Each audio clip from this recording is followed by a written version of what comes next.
Yang di belakang.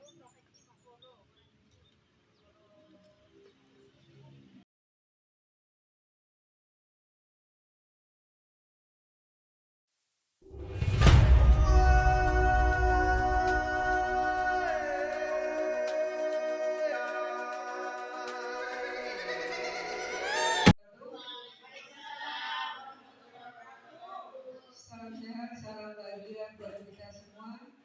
Alhamdulillahirobbilalamin, di pagi ini kita bisa berkumpul dalam rangka diseminasi pemahaman dan pengalaman budaya positif sekolah. Kebetulan di SMA Negeri 1 Blega Kabupaten Bangkalan terdapat 2 calon guru penggerak, yaitu saya sendiri, Siwayuni, dengan sebelah kanan saya Ibu Rika Fatimani. Sehingga kami pada saat ini berkolaborasi menyampaikan pemahaman dan pengalaman kami dalam aksi nyata budaya positif di sekolah di SMA Negeri 1 Blega. Baik Bapak Ibu yang berbahagia, untuk penyamaian materi pertama akan disampaikan oleh Ibu Rika Fatimani. Dipersilakan. Mohon maaf Bapak Ibu sekalian menyita waktunya atau mengganggu waktu kerja Bapak Ibu semua.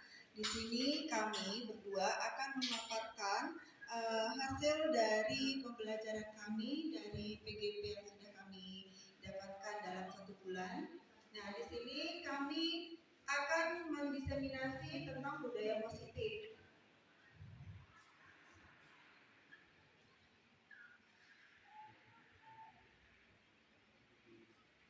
Di sini budaya positif yang akan kami sampaikan ini mengenai bagaimana perubahan paradigma yang harus kita miliki, memiliki dari setiap guru untuk bisa mencapai lingkungan sekolah yang positif. Nah, lingkungan sekolah yang positif ini harus memiliki persepsi yang sama, di mana dulu perubahan paradigma yang dulu itu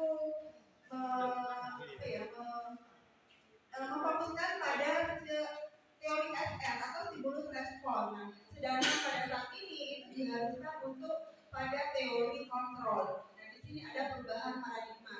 Nah, setelah itu nanti kita akan membahas tentang nilai-nilai kebajikan universal yang akan dimiliki oleh setiap warga di sekolah. Terus selain itu ada konsep makna disiplin, terus ada keyakinan kelas, hukuman dan penghargaan, 5 kebutuhan dasar manusia, 5 posisi kontrol, dan segitiga restitusi. Nah, sebetulnya inti dari pokok inseminasi ini adalah bagaimana cara kita untuk membuat budaya positif di lingkungan sekolah itu dengan cara segitiga restitusi. Kemungkinan di sini kita bisa melaksanakan itu ya. Untuk tujuannya itu menciptakan sekolah menjadi sebuah lingkungan yang menyenangkan, aman, nyaman untuk bertumbuh, serta dapat menjaga dan melindungi setiap murid dari hal-hal yang kurang bermanfaat.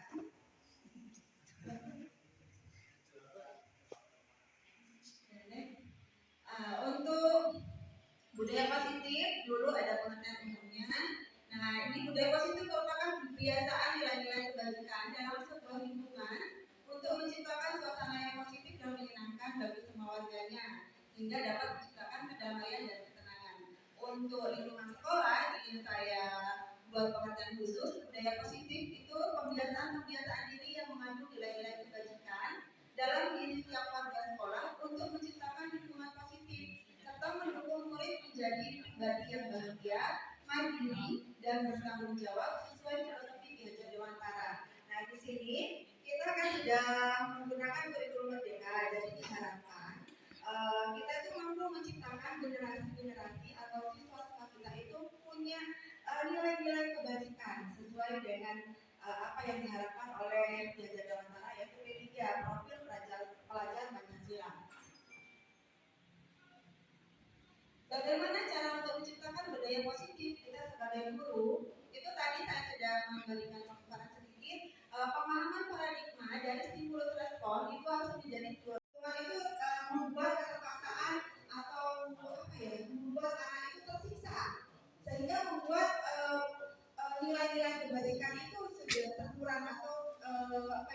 pudar dalam diri anak. Rasa takut.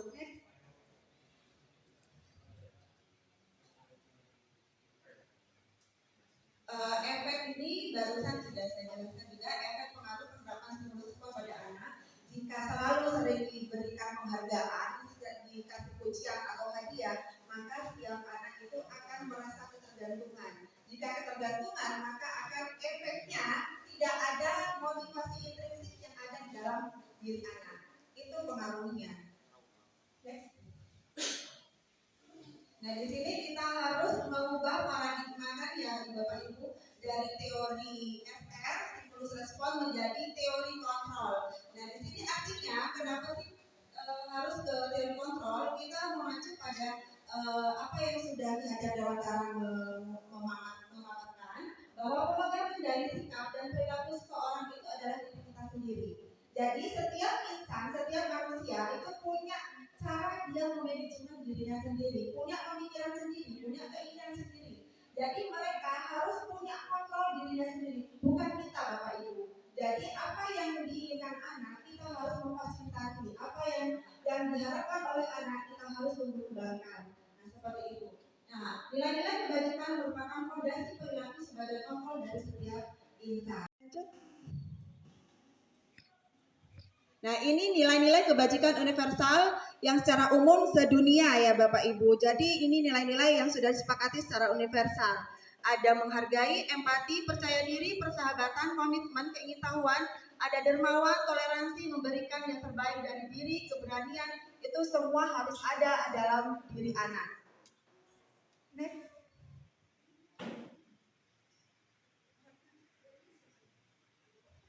Mungkin ini akan dilanjutkan oleh rekan saya, Ibu Sri Wahyuni, untuk bisa menghemat waktu. Silakan. Baik, Bapak Ibu, disiplin di sini adalah satu kata yang penuh dengan makna. Disiplin ini berangkat dari kita sendiri, bagaimana kita berdisiplin terhadap waktu, sehingga kita bisa memanfaatkan waktu yang ada, Bapak Ibu. Budaya positif akan terbentuk berawal dari disiplin positif, disiplin baik. Bagaimana kita membiasakan anak mampu berdisiplin baik, minimal terhadap dirinya sendiri. Kalau dari dirinya sendiri sudah berkembang, maka kita perlu mengembangkan ke jenjang yang lebih tinggi. Disiplin positif di sini Bapak Ibu, mungkin kita sebagai guru bisa memberikan contoh, salah satu contoh sederhana namun itu bermakna dalam hal disiplin positif adalah hadir tepat waktu. Dengan begitu siswa akan meniru. Kalau kita sebagai guru, contohnya adalah masuk ke ruang kelas tepat waktu, maka itu akan memberikan pelajaran yang baik kepada siswa. Siswa akan mencontoh. Kalau gurunya ada tepat waktu, maka dalam benak siswa itu sendiri ada pemikiran, saya pun sebagai siswa maka harus bisa hadir tepat waktu. Demikian Bapak Ibu, karena kita bisa membiasakan siswa itu kalau kita sendiri sudah bisa. Artinya bagaimana kita bisa membiasakan siswa kalau kita sendiri tidak bisa? Itu sangat impossible katanya orang Bapak Ibu. Jadi kita berangkat dari sendiri, kita mendisiplinkan diri, baik itu dalam hal ucap, dalam hal sikap, sehingga kita bisa membudayakan anak, kita bisa memimpin anak, bisa mengarahkan anak untuk bisa lebih berdisiplin positif. Baik Bapak Ibu, akan saya lanjutkan di sini mengenai disiplin. Mungkin kalau kata disiplin sudah sering kita dengar, bahkan kita sudah tahu maknanya ya Bapak Ibu ya. Sebenarnya kalau disiplin menurut saya pribadi itulah kalau siswa ingin disiplin maka berangkat dari kita sebagai gurunya. Karena di pundak kita itu selain pengajar, kita itu juga pendidik.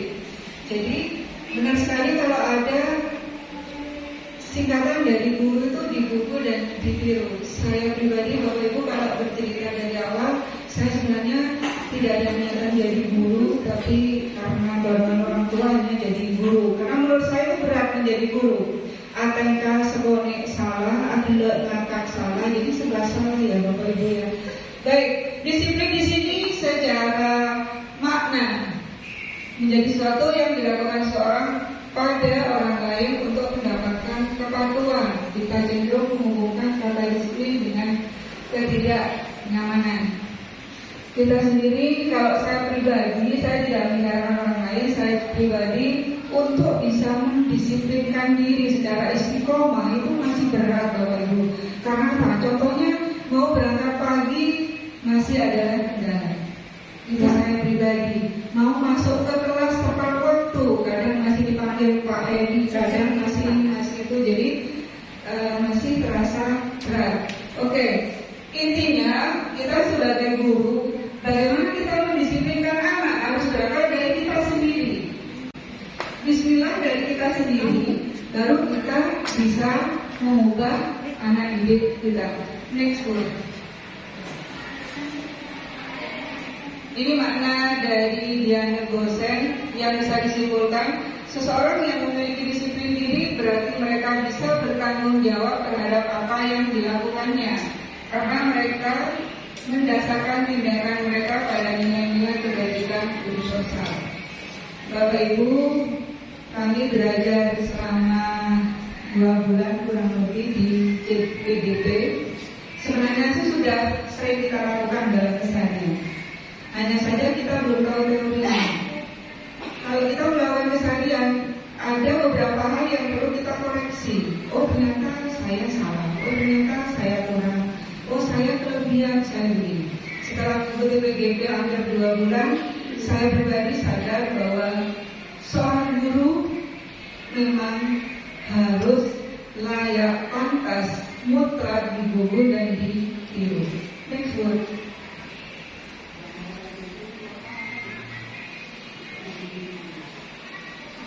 Makna disiplin ada di awan yang di situ macam-macam ya Bapak Ibu ya. Menuntun, mengajar, meneladani sehingga muncul adanya disiplin nilai kebajikan. Dari situ akan adanya budaya positif, karena budaya positif ini sebenarnya pembiasaan. Bisa karena biasa. Kalau sudah biasa, insya Allah maka akan terbentuk suatu karakter anak yang positif. Berangkat dari lingkungan keluarga, berangkat dari lingkungan masyarakat, baru ke lingkungan sekolah. Sebenarnya waktu di sekolah itu tidak sepanjang waktu kita di rumah. Next word. Tujuan mulia dari penerapan disiplin positif adalah agar terbentuk murid yang berkarakter, berdisiplin, santun, jujur, peduli, bertanggung jawab, dan merupakan pembelajar sepanjang hayat sesuai dengan standar kompetensi lulusan yang diharapkan. Ini tujuan mulianya Bapak Ibu. Yang pertama adalah membentuk karakter, yang kedua adalah menjadi pembelajar sepanjang hayat. Baik, kita lanjutkan ke keyakinan kelas. Keyakinan kelas ini muaranya adalah peraturan sekolah. Dari peraturan sekolah kita pecah menjadi keyakinan agar pada saat pelaksanaan pembelajaran siswa itu mempunyai dasar, sehingga kalau mereka melakukan kesalahan, mereka akan menyadari bahwa yang mereka lakukan itu adalah suatu kesalahan. Dan anak-anak melakukan kesalahan itu sebenarnya tidak sepenuhnya dia bersalah. Kadang anak itu mencari perhatian di rumah, tidak merasa dia perhatikan, sehingga dia cari perhatian di sekolah. Gimana caranya dia diperhatikan sama gurunya, sama teman-temannya, sama kepala sekolah atau guru BK atau yang lain, sehingga dia berbuat ulang. Jadi tidak semata-mata seorang anak yang sering datang terlambat itu dia karena Kalau di kurikulum Merdeka tidak ada kata nakal, tidak ada kata bodoh katanya. Sehingga itu beban tersendiri bagi kita para guru untuk bisa menjadikan anak itu yang tangguh, baik dari sisi fisik maupun mental. Apa beda dari keyakinan dengan peraturan? Landasan dari keduanya adalah nilai kebajikan. Kemudian ada kesepakatan, sehingga muncul suatu keyakinan kelas. Keyakinan ini untuk merujuk ke visi dan misi sekolah. Visi sekolah kita adalah santun dan berprestasi.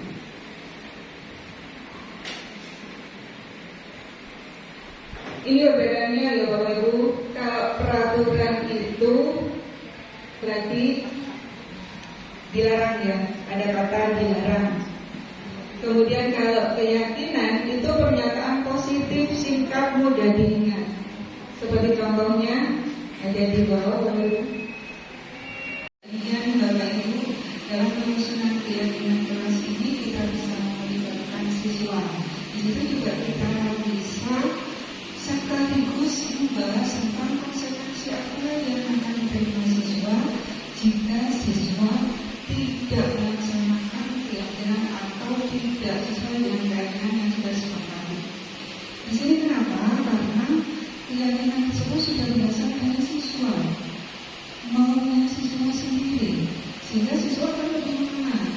Kenapa perlu dibuat keyakinan luas agar lebih siswa itu lebih bisa merasa bahwa siswa itu dilibatkan dalam hal misalkan peraturan. Kalau peraturan itu kan seperti sepihak dari pihak sekolah, tapi kalau keyakinan kelas itu berangkat dari ide pendapat siswa yang kita tuangkan dalam suatu keyakinan kelas. Begitu Bapak Ibu. Bapak Ibu, kita mulai sekarang kita bisa menyusun keyakinan kelas pada kelas kita yang diatur di kelas kita masing-masing, sehingga kita punya dasar untuk bisa membudayakan atau membiasakan anak ke arah yang baik. Kenapa? Karena anak walaupun tinggal SMA itu masih perlu punya dasar, perlu pembimbingan, perlu pengarahan ke arah yang lebih baik. Karena mereka walaupun bisa dikata usia mereka itu sudah dewasa, tapi mereka masih perlu pembimbingan Bapak Ibu. Sehingga baiknya kalau kita sebagai guru perlu menyusun sebuah keyakinan kelas sebagai tindakan atau tindak lanjut dari adanya peraturan yang telah ditetapkan oleh sekolah.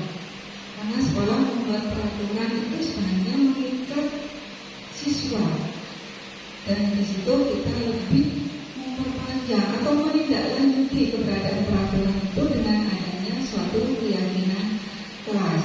Di sini kami mengajak Bapak Ibu untuk bisa mengaktualisasikan penyusunan keyakinan kelas. Tadi di materi sudah kami sampaikan ada beberapa langkah yang perlu kita lakukan dalam penyusunan keyakinan kelas. Mari Bapak Ibu kita bersama-sama melakukan perubahan ke arah yang lebih baik untuk perbaikan karakter atau pembentukan karakter baik terhadap siswa itu sendiri. Kenapa Bapak Ibu, di pundak kita ada beban sebagai pendidik, di mana kita harus bisa mendidik dan mengarahkan siswa ke arah yang lebih baik. Walaupun sudah lulus, sudah menjadi alumni, anak itu sudah menjadi seorang yang sukses, akan selalu ingat, kok lembe, kok letter. Contohnya seperti itu, jadi dia melekat.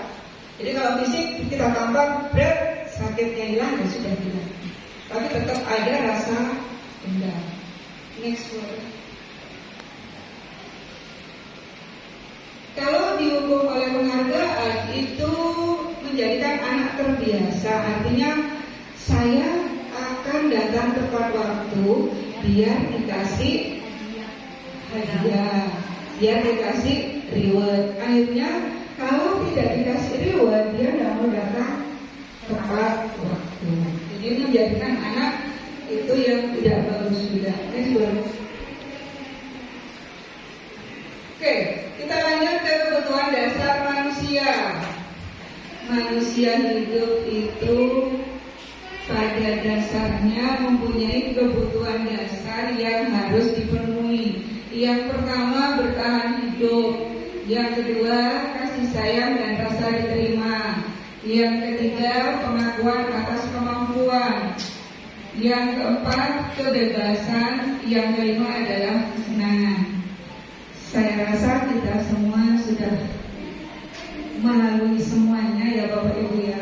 Yang namanya manusia bertahan hidup itu ya harus, karena kalau kita tidak bertahan maka kita akan meninggalkan dunia selama-lamanya. Pengakuan kemampuan, walaupun kita tidak mau diakui, tetapi kita juga butuh suatu pengakuan. Sehingga apa yang sudah kita berikan, apa yang sudah kita bantu ke orang lain, setidaknya ada ucapan terima kasih. Dengan cukup berterima kasih, maka itu bagi seorang manusia sudah dianggap sebagai suatu pengakuan kemampuan. Next. Ini kalau analisis kasus ya Bapak Ibu. Aku merasa bangga dan keren. Dia bisa jalan-jalan naik mobil sama teman-temanku. Aku senang bisa pergi ke tempat yang aku suka. Menyetir mobil itu seru. Jadi yang sisi kiri itu adalah contohnya. Kemudian yang di tengah adalah hal tersebut merupakan contoh dari kebutuhan. Next ya. Kita lanjut ke posisi kontrol. Selama ini saya masih sebagai penghukum. Saya sadar setelah ikut PGP, saya sangat-sangat sadar. Oh, kau jadi hakim kan buru. Ya, sehingga saya sekarang mulai beralih. Bahasa saya perhalus. Jadi kesan kirserengnya itu tidak keluar. Karena kalau sudah hati dek, larinya ke emosi, pas kemampuan kirsereng yang keluar. Jadi sekarang saya tahan pada diri saya asli kirsereng, tapi saya mengafirmasi diri saya, kok sampai mau keluar jiwa kirsereng. Karena kirsereng itu ganas Bapak Ibu. Biasa main angin judul, biasa main ombak ya gitu. Ada teman itu contohnya begini, ayolah anak-anak ibu dibantu, ayo jangan rame, karena kelas sebelah ada pembelajaran. Jadi kita mengangkat anak itu sebagai pemantau. Kita itu memantau, yang namanya memantau ya kita kontrol sebagai pemantau, pengawas. Kemudian pembuat rasa bersalah. Kita bawa anak sehingga anak itu sadar akan kesalahannya. Yang terakhir adalah manajer. Kalau kita ada di posisi manajer itu sudah kotor Bapak Ibu.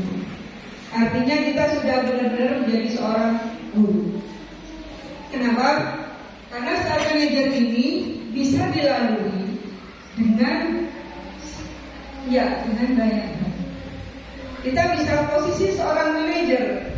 Tentunya kita sudah bisa menguasai hal yang lain. Kalau saya masih, kalau tidak menghukum, ya umpan merasa bersalah. Itu saya. Next word. Ini tujuannya ya Bapak Ibu. Sebenarnya tujuannya itu ya inilah, tidak ada tujuan yang tidak baik. Next word.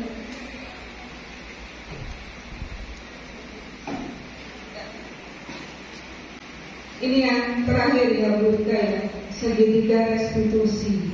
Segitiga restitusi ini bisa kita lakukan.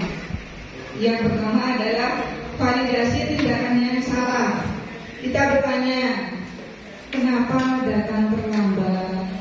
Kenapa tidak mengerjakan tugas?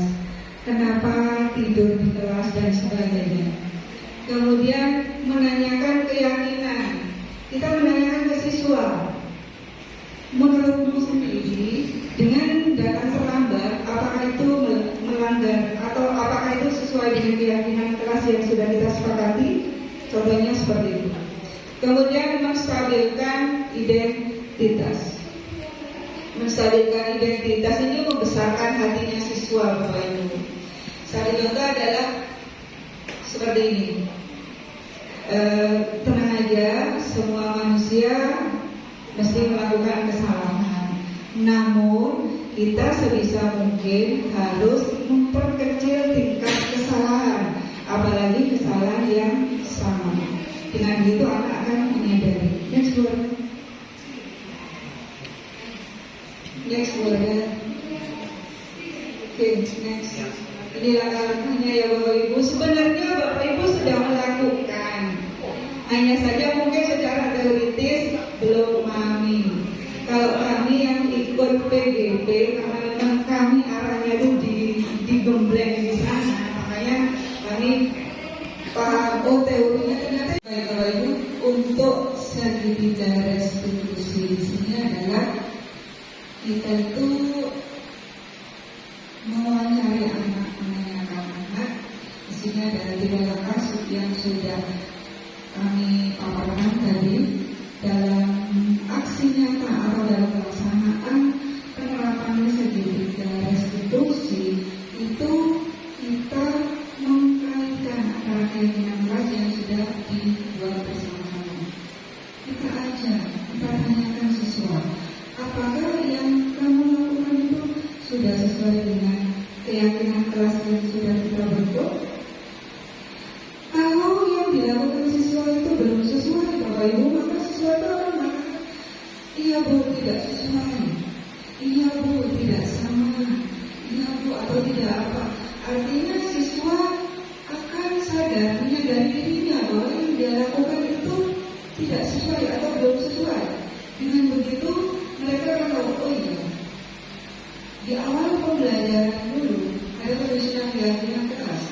Berikut dengan konsekuensi ketika saya tidak menjalankan keyakinan tersebut, sehingga siswa itu menyadari tingkat kesalahan yang sudah diperbuat, dan dia dengan kesadaran dirinya bisa menyelesaikan permasalahan yang terbuat. Dia melakukan kesalahan, di situ ada keyakinan kelas, dia segera mencari solusi.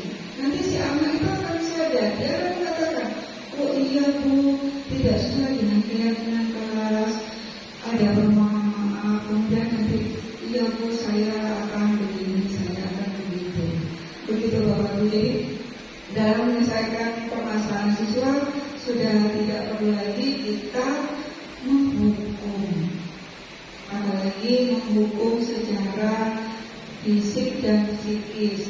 Kalau fisik nanti kita berkenaan dengan pelanggaran HAM, atau kalau parah kita akan berhubungan dengan pihak kepolisian atau pihak berwajib. Tapi kalau psikis adalah menimbulkan perasaan yang melekat pada siswa tersebut meskipun dia nantinya sudah lulus. Berat Bapak Ibu, anak itu mempunyai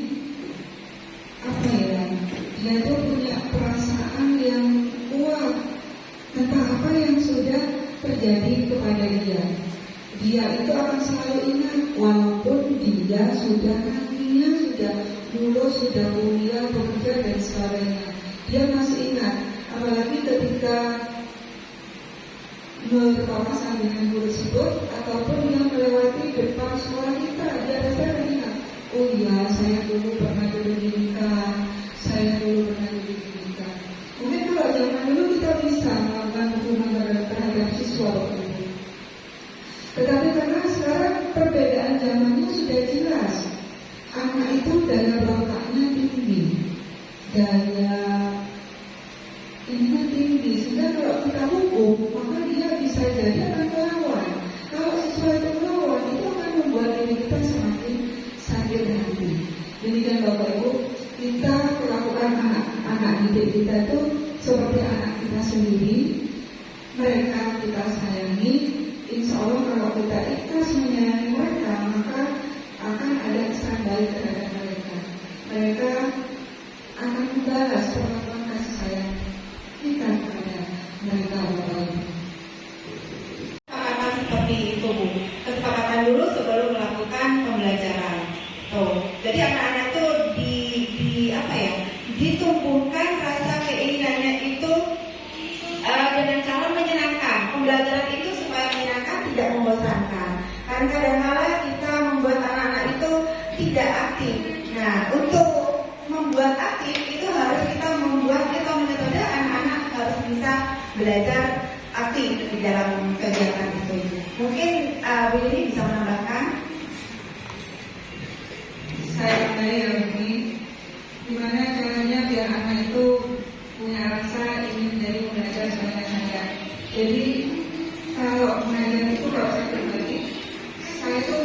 pelajaran yang berpihak pada siswa.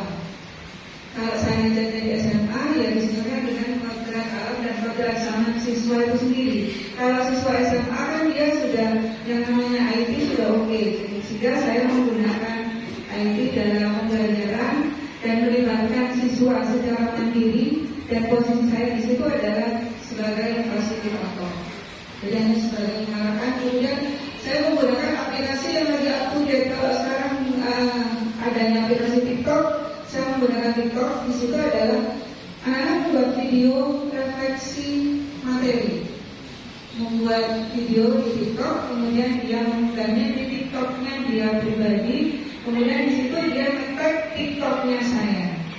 Jadi sehingga ada penggunaan aplikasi. Dengan begitu anak-anak kan merasa karena diikuti. Kalau kemauan mereka dalam IT ya kita ikuti. Demikian Bumi. Ada yang masih belum dipahami?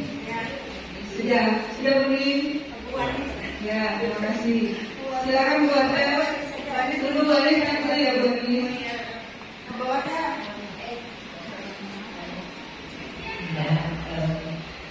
Terima kasih sebelumnya. Assalamualaikum warahmatullahi wabarakatuh.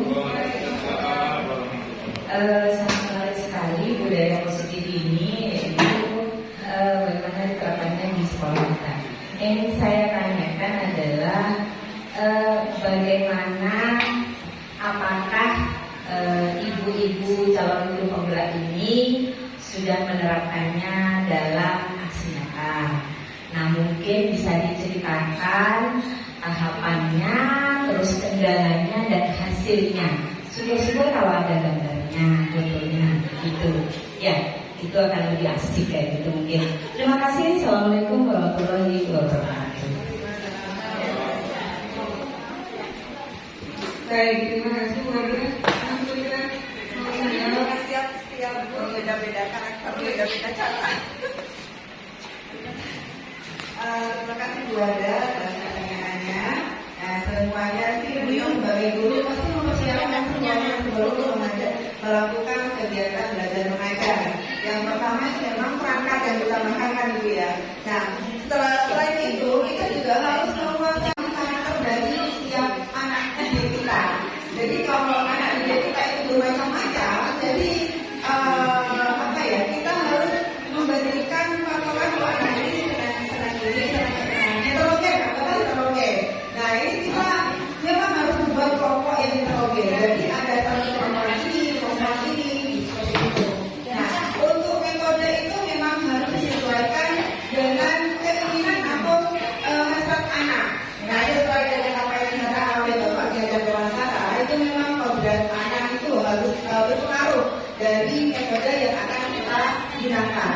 Nah, kodrat alamnya apa? Kodrat zamannya apa? Nah, kalau zamannya IT, ini berarti kita harus pakai berbasis IT. Nah, akhirnya ya saya harus menggunakan lebih banyak ke IT. Harus tidak model sama, tapi membuat video pembelajaran baik dari Canva atau dari PPT lainnya itu PowerPoint. Nah, jadi kita gunakan seperti itu. Kadang anak-anak juga dibuat sebagai model. Nah, seperti itu. Ataupun anak-anak juga membuat PPT sendiri. Akhirnya nanti mereka aktif untuk presentasi seperti itu. Terima kasih. Ada gambar-gambarnya yang bisa dimainkan.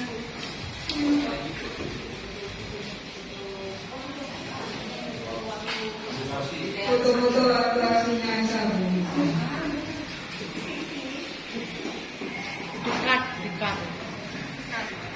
Cut.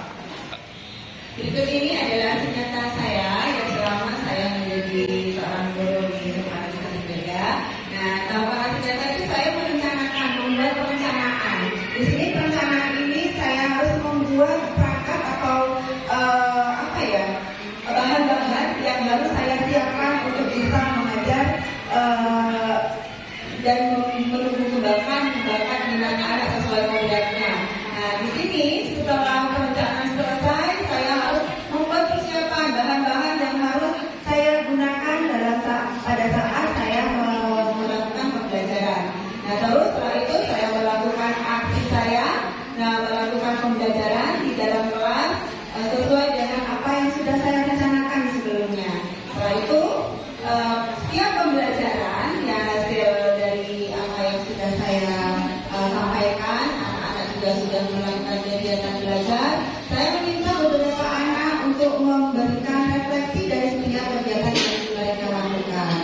dia bisa menghindari kertas-kertas seperti ini. Bapak Ibu ada juga yang bisa sampaikan secara gamblang atau langsung, atau bisa saja dengan Google Form. Jadi biasanya saya refleksinya bisa dengan pernyataan kesukaan atau tidak, atau dengan sedikit kuis. Nah itu refleksinya. Ingat-ingat saja Bapak Ibu. Jadi anak-anak tuh ingin tahuannya atau keponya lebih tinggi. Itu yang dimaksud mungkin dari sini. Belajar sepanjang hayat. Mohon maaf. Demikian Bu Radha. Cukup ya Bu Radha. Jadi kalau kami keinginan dasar dari dirinya untuk melakukan itu. Ada rasa nanti bercampur aduk, ada rasa sombong, ada rasa sok. Nah, seperti itu Bu. Makanya nanti akan mengubah nilai-nilai kebajikan yang ada dalam diri si anak itu akan terhapus. Seperti dari awalnya baik, rendah diri, rendah hati, nah itu akan membuat sombong. Rasa sombong itu yang ditampilkan. Makanya tidak boleh disering-seringkan gitu.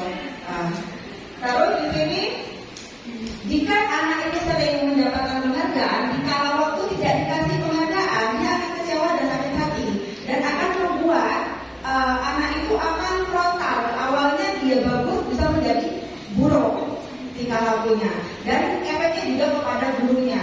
Gurunya juga akan merasakan ketidaknyamanan seperti itu. Nah, terus ada juga di sisi lain, meskipun kita itu satu teman, ya anak-anak itu biasanya kan ada sahabat. Nah, jadi biasanya sahabat itu belum tentu bisa menerima keadaan temannya yang sama kita atau yang sangat bagus hasilnya. Nanti ada timbul rasa keirian, ada rasa cemburu. Nah, seperti itu. Akhirnya akan ada pertikaian yang tidak sportif. Nah, seperti itu. Ya Ibu ya. Mohon maaf kalau kurang. Terima kasih. Ya, kayaknya ini aktif Bu. demikian bagus, cukup ya Bu Radha. Boleh mengerti tapi tidak boleh mencuri. Saya tambahi ya Uni, siswa itu akan menjadi pembelajar sepanjang hayat kalau siswa itu yakin akan pentingnya menjadi seorang pembelajar. Sama dengan kita ya Bapak Ibu, utamanya saya yang masih harus belajar dan belajar. Karena apa? Perkembangan pengetahuan itu selalu berkembang pesat. Sementara kita itu harus update diri kita sendiri. Kita perlu menanamkan pada siswa pentingnya menjadi seorang pembelajar sepanjang hayat. Itu sangat penting Bapak Ibu, karena meskipun kita sudah bekerja, meskipun kita sudah mempunyai penghasilan, maka kita tetap dituntut menjadi sebagai seorang pembelajar sepanjang hayat. Jadi kita menanamkan, kita perlu mengafirmasi diri siswa akan pentingnya menjadi seorang pembelajar sepanjang hayat. Itu tugas kita Bapak Ibu. Jadi kita bisa memberikan contoh. Kita tidak henti untuk belajar. Kita sekarang belajar tidak perlu duduk manis, kemudian mendengarkan begini tidak perlu Bapak Ibu. Sekarang zamannya sudah beda dengan zaman kita dulu waktu kuliah, waktu sekolah. Sekarang kita bisa buka Google. Sekarang kita bisa buka media sosial. Dari media sosial itu sudah semudah pengetahuan yang kita bisa dapatkan. Yang penting kita itu ada kemauan untuk menjadi pembelajar sepanjang hayat. Kalau kita sendiri sudah bisa menenangkan, kita sudah bisa mengafirmasi diri kita sendiri, maka insya Allah kita bisa membuat demikian kepada anak didik kita. Ayo nak, perjalananmu masih panjang. Jadilah seorang pembelajar sepanjang hayatmu. Tidak akan ada ruginya bagi seseorang yang menjadi pembelajar sepanjang hayat. Tanamkan ke anak, kita ajak anak itu, ayo. Insya Allah anak itu mau Bapak Ibu. Asalkan kita sudah bisa menyelami gimana caranya kita menyampaikan ke anak. Cara kita masuk ke sela-sela anak itu bagaimana? Karena anak-anak itu karakternya berbeda-beda Bapak Ibu. Walaupun jenjang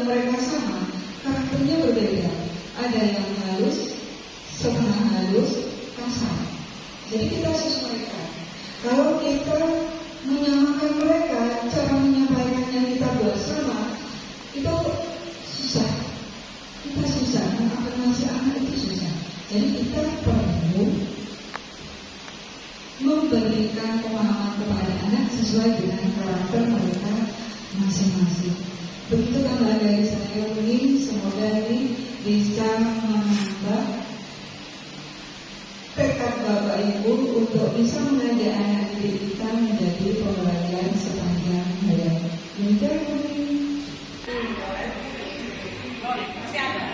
Boleh, Bumi silakan. Ke depan Bumi.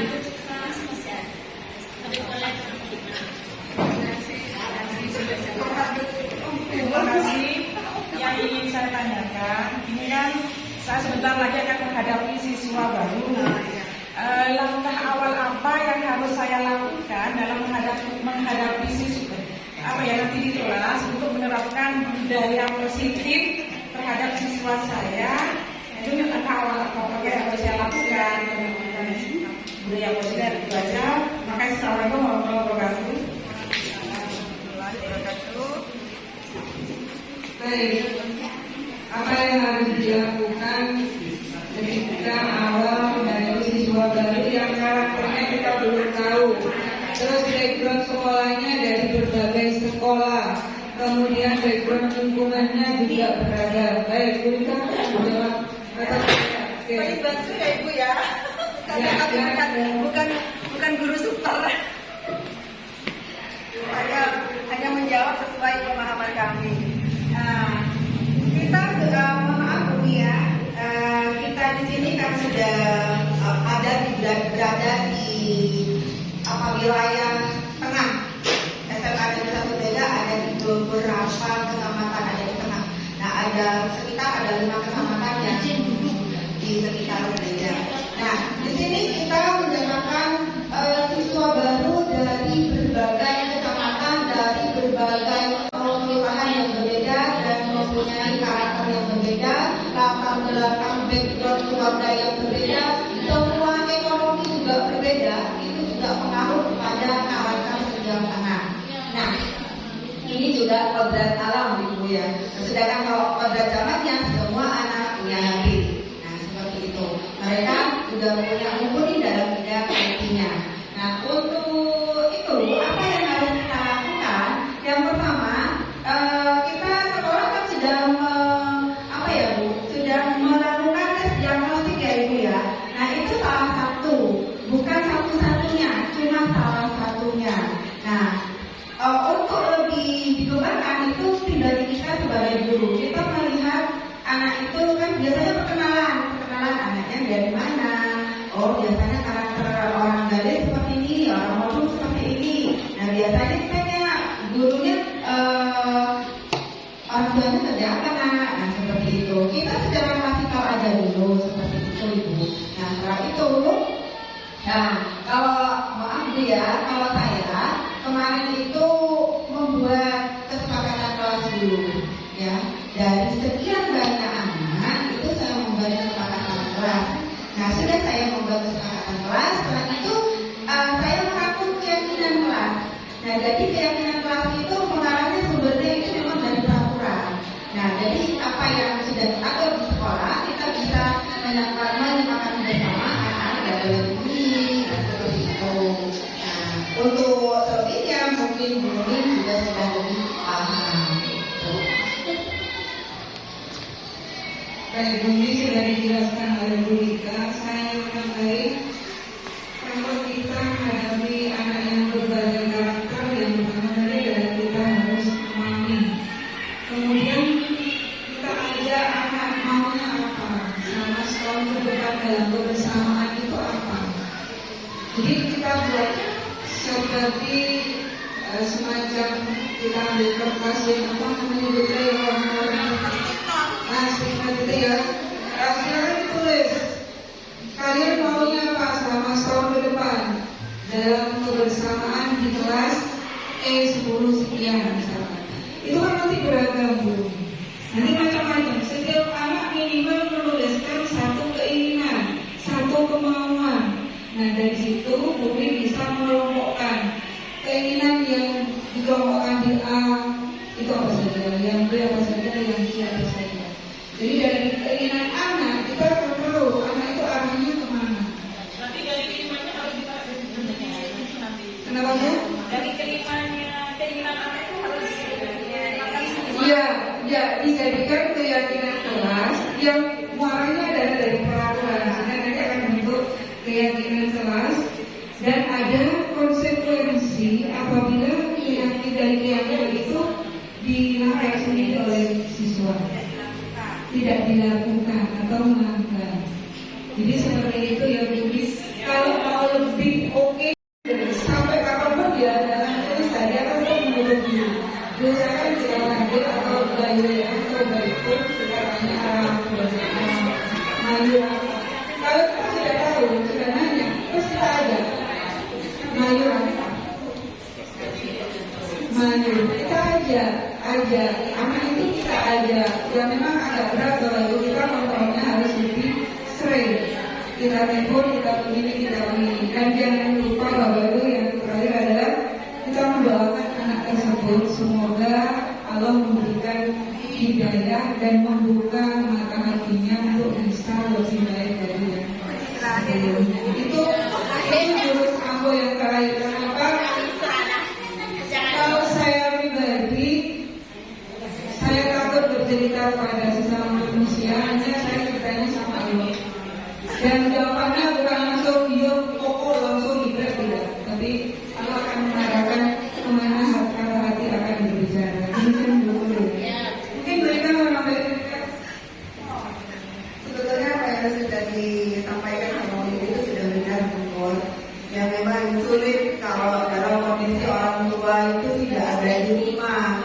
Nah, kebanyakan memang siswa kita, anak didik kita itu kebanyakan memiliki orang tua yang merantau. Nah, meskipun nggak merantau, ada juga yang memang sudah kendalanya sudah tiada. Nah, tapi di sini sebetulnya kita sebagai guru, sebagai pemimpin anak juga ya Bu ya. Nah, kita harus selalu mengingatkan dan mencari bagaimana solusinya di anak. Ya, kita harus kolaborasi juga gitu. Nah, kalau kolaborasi sudah, berarti nanti tinggal ya kesepakatan aja bersama seperti itu. Ya, mungkin itu saja Bu. Terima kasih.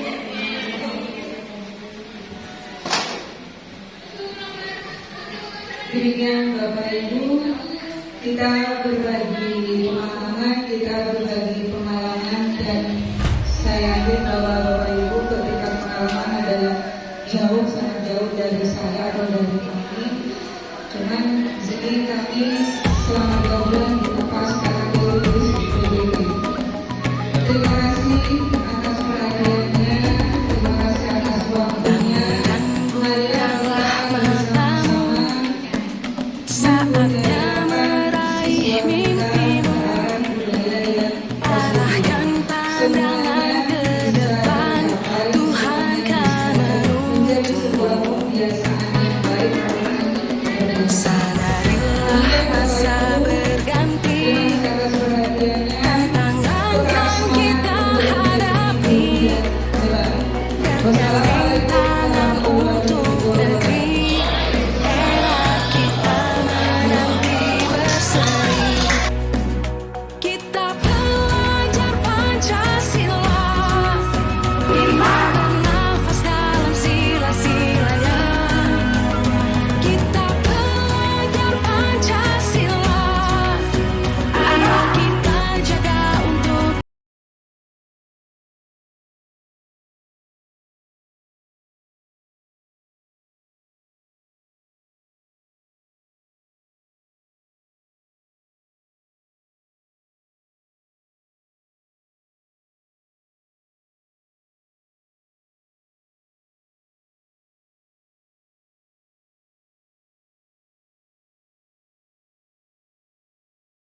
Assalamualaikum.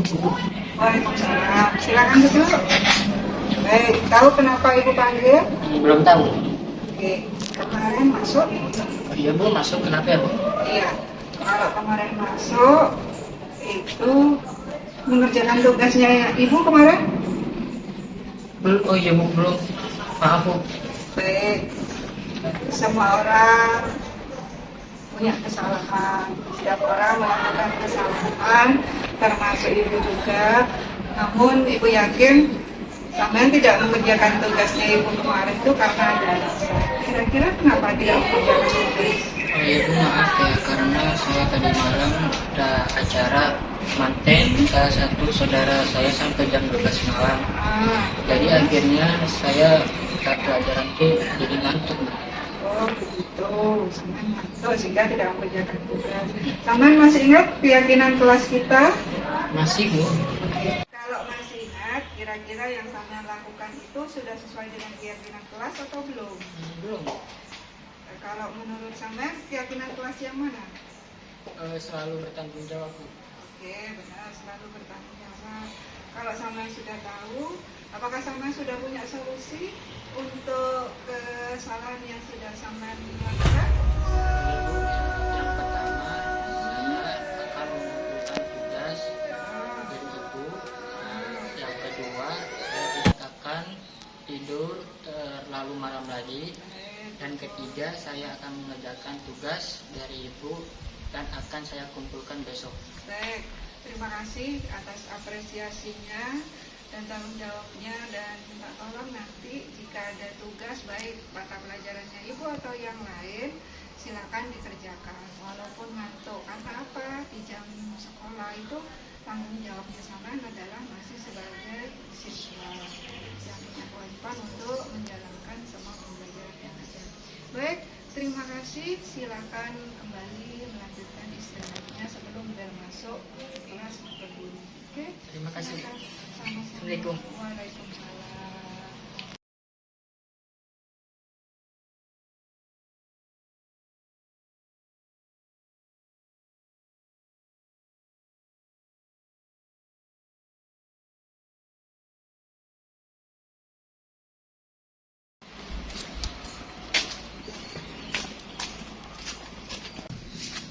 Assalamualaikum. Waalaikumsalam. Loh, kok belum ganti baju? Mohon maaf Bu, tadi lupa agak bawa. Lupa gimana? Tadi pagi saya terburu-buru karena harus mengantar Ibu ke pasar. Jadi saya lupa memasukkannya ke tas. Kalau diizinkan saya mau pulang untuk ganti baju. Oh begitu.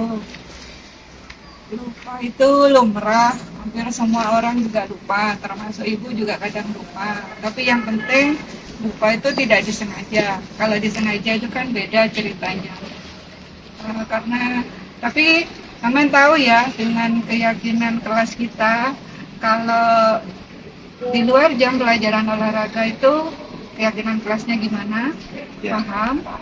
Baik, karena sampean paham, kemudian apa yang kalian yang perlu sampean lakukan kalau sudah paham bahwa kalian sudah melanggar keyakinan kelas yang sudah kita buat.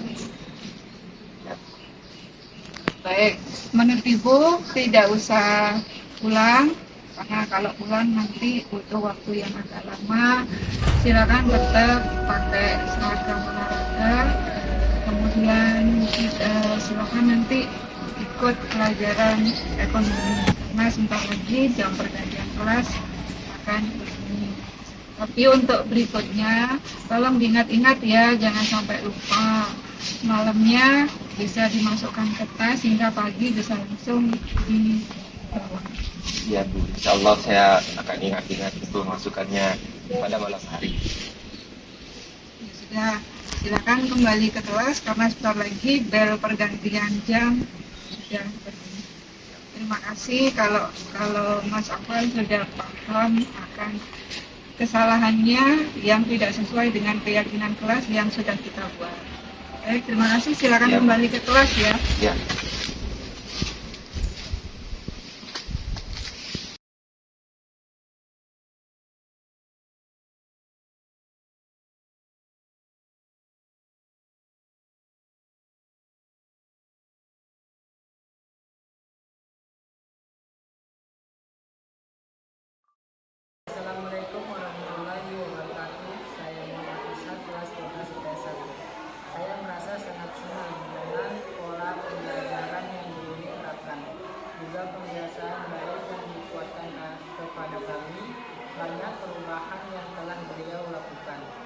antaranya pembelajaran yang lebih memposisikan kami sebagai objek sekaligus subjek dalam pembelajaran. Dengan menggunakan aplikasi dalam pembelajaran, hal ini sangat sesuai dengan kebutuhan kami di masa abad 21. Kebiasaan baik yang telah Ibu Yuni lakukan adalah pembuatan keyakinan kelas yang dibuat berdasarkan kesepakatan kami. Dalam menyelesaikan masalah yang kami hadapi, beliau lebih memanusiakan kami dengan tidak memarahi dan menghukum kami. Namun beliau memberikan pemahaman akan kesalahan dan kekeliruan yang telah kami perbuat, sehingga kami merasa sadar akan kesalahan tersebut dan bisa segera ada penyelesaian yang damai. Terima kasih Bu Yuni atas kesabaran dan ketelatenan Ibu karena memberikan bimbingan dan pembelajaran pada kami. Semoga Ibu sehat selalu. Amin. Wassalamualaikum warahmatullahi wabarakatuh.